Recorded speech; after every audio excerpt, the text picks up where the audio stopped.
اللہ تبارک و تعالیٰ نے فرمایا اے لوگوں سنو، انا اغنی الشرکاء، یعنی شرک دنیا کے اندر جتنے بھی لوگ اللہ کے ساتھ شریک کرنے والے ہیں، اللہ کے ساتھ کسی بھی قسم کی شرک کرنے والے ہیں، تمام کی تمام شرک سے میں بے نیاز ہوں، تمام کے تمام شرک سے میں بے نیاز ہوں، میں پاک صاف ہوں۔ اور سن لو، جو بھی آدمی ایسا عمل کرے جس عمل میں میرے ساتھ کسی دوسرے کو شریک کر دیا جائے، میرے ساتھ اگر کسی باطل معبود کو شریک کر دیا جائے، ترکتہ وشرکہ، میں اسے بھی چھوڑ دیتا ہوں اور شرک کو بھی چھوڑ دیتا ہوں۔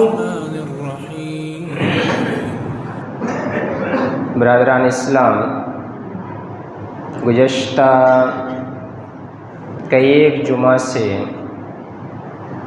کلمہ طیبہ لا الہ الا اللہ کی تشریح،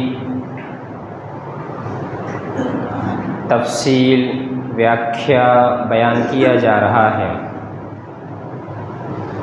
گزشتہ جمعہ آپ کے سامنے بیان کیا گیا تھا لا الہ، اس حصے کی تشریح، اور دوسرا حصہ جو ہے الا اللہ۔ لا الہ پہلا حصہ ہے، یعنی اللہ کوئی معبود نہیں ہے، یعنی کوئی سچا برحق معبود اس دنیا کے اندر نہیں ہے۔ یعنی سب سے پہلے ہم سب کو جتنے بھی باطل معبود ہیں ان تمام معبود کو ہمیں انکار کرنا ہے۔ یعنی دوسرے لفظ میں اگر کہا جائے تو ہمیں ہر قسم کی برائی، ہر قسم کے شرک سے اپنے آپ کو بچانا ہے۔ اور دوسرا حصہ ہے الا اللہ، یعنی اللہ، صرف اور صرف اللہ ہی معبود ہے، سچا معبود ایک ماتر کیول اللہ تبارک و تعالی ہے۔ تو جب ہم الا اللہ کہتے ہیں، یعنی اللہ ہی معبود ہے، اللہ ہی پرستش کے لائق ہے، اللہ ہی عبادت کے لائق ہیں، تو اس کا معنی کیا ہوتا ہے؟ اس کا معنی ہم عام بھاشا میں جانتے ہیں کہ اللہ کو معبود مان لینا، اللہ کی عبادت کر لینا، لیکن قرآن و حدیث کی روشنی میں اس کی تشریحات، ایکسپلینیشن، ویاخیا کیا ہے؟ آئیے ہم دیکھتے ہیں۔ سورہ زمر، سورہ نمبر 39، آیت نمبر 2، جس کی تلاوت میں نے آپ کے سامنے کی ہے خطبۃ الحاجہ کے بعد۔ آئیے دیکھتے ہیں اس آیت کے اندر اللہ تبارک و تعالیٰ نے کیا بیان کیا۔ سورہ زمر، سورہ نمبر 39، آیت نمبر 2۔ یہ جو اللہ تبارک و تعالیٰ کو ہم معبود مانتے ہیں، تو اس کا مطلب کیا ہوتا ہے؟ اللہ تبارک و تعالیٰ کو پرستش کے لائق مانتے ہیں، عبادت کے لائق مانتے ہیں، تو اس کا مطلب کیا ہوتا ہے؟ اِنَّا أَنزَلْنَا إِلَيْكَ الْكِتَابَ بِالْحَقِّ فَاعْبُدِ اللَّهَ مُخْلِصِينَ لَهُ الدِّينَ۔ نبی صلی اللہ علیہ وسلم کو خطاب کرتے ہوئے اللہ تبارک و تعالیٰ کا ارشاد ہے اِنَّا أَنزَلْنَا إِلَيْكَ الْكِتَابَ بِالْحَقِّ، اے اللہ کے نبی، اے میرے پیارے حبیب، بے شک ہم نے آپ کی طرف حق کے ساتھ کتاب کو نازل کیا ہے، یعنی ہم نے آپ کی طرف قرآن کو نازل کیا ہے۔ جب ہم نے آپ کو قرآن دے دیا، جب ہم نے آپ کو قرآن عطا کر دیا، قرآن نازل کر دیا، اور قرآن کے اندر جب احکامات کو بیان کر دیے گئے، فَاعْبُدِ اللَّهَ مُخْلِصِينَ لَهُ الدِّينَ، تو اے اللہ کے نبی اب آپ دین کو خالص کرتے ہوئے ایک اللہ کی عبادت کیا کیجئے۔ یہ اللہ تبارک و تعالیٰ کا بیان ہے۔ ہم نے آپ کی طرف ایک کتاب کو حق کے ساتھ نازل کیا ہے، قرآن مجید کو، تو آپ بھی کیا کیجئے، ایک ماتر اللہ کے لیے، یعنی میرے لیے، اللہ تعالیٰ کہہ رہا ہے کہ میرے لیے دین کو خالص اور پیور کر کے صرف میری عبادت کیا کریں۔ یہ ہے الا اللہ کا معنی، اللہ ہی معبود ہے، اللہ ہی پرستش کے لائق ہے، اللہ ہی عبادت کے لائق ہے۔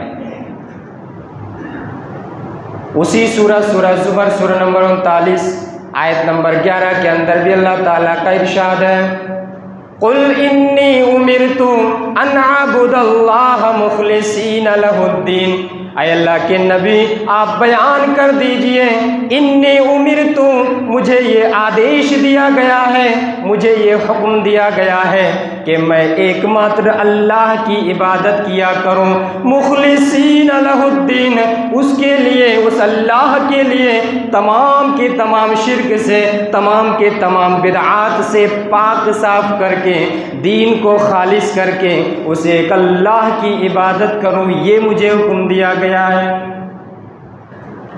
تمام کے تمام باطل چیزوں سے اللہ تبارک و تعالیٰ کو پاک صاف پوتر بنا کر کے ایک ماتر اللہ کے سامنے سر جھکایا جائے، یہ ہے الا اللہ کا معنی، صرف اللہ معبود ہے۔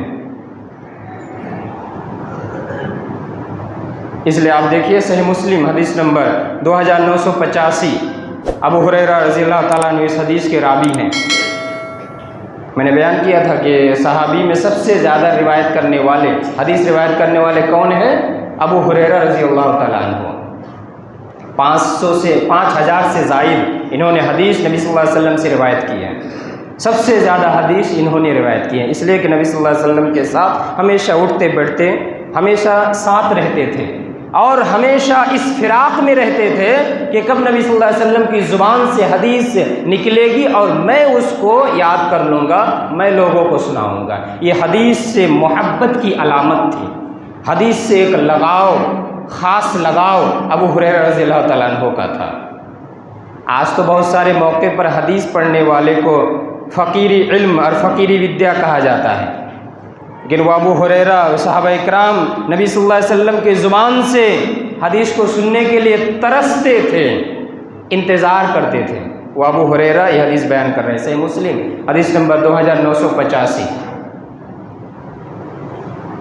قال اللہ تبارک و تعالی انا اغنی الشرکاء عن الشرک من عمل عملا اشرک فیہ معی غیری ترکتہ وشرکہ۔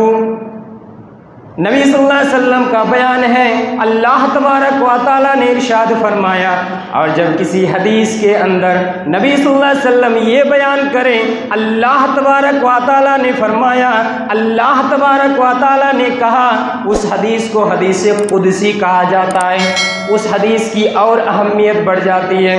اللہ تبارک و تعالیٰ نے فرمایا، اے لوگوں سنو، انا اغنی الشرکاء عن الشرک، دنیا کے اندر جتنے بھی لوگ اللہ کے ساتھ شریک کرنے والے ہیں، اللہ کے ساتھ کسی بھی قسم کی شرک کرنے والے ہیں، تمام کی تمام شرک سے میں بے نیاز ہوں، تمام کے تمام شرک سے میں بے نیاز ہوں، میں پاک صاف ہوں۔ اور سن لو، جو بھی آدمی ایسا عمل کرے جس عمل میں میرے ساتھ کسی دوسرے کو شریک کر دیا جائے، میرے ساتھ اگر کسی باطل معبود کو شریک کر دیا جائے، ترکتہ وشرکہ، میں اسے بھی چھوڑ دیتا ہوں اور شرک کو بھی چھوڑ دیتا ہوں، میں اسے بھی چھوڑ دیتا ہوں اور شرک کو بھی چھوڑ دیتا ہوں۔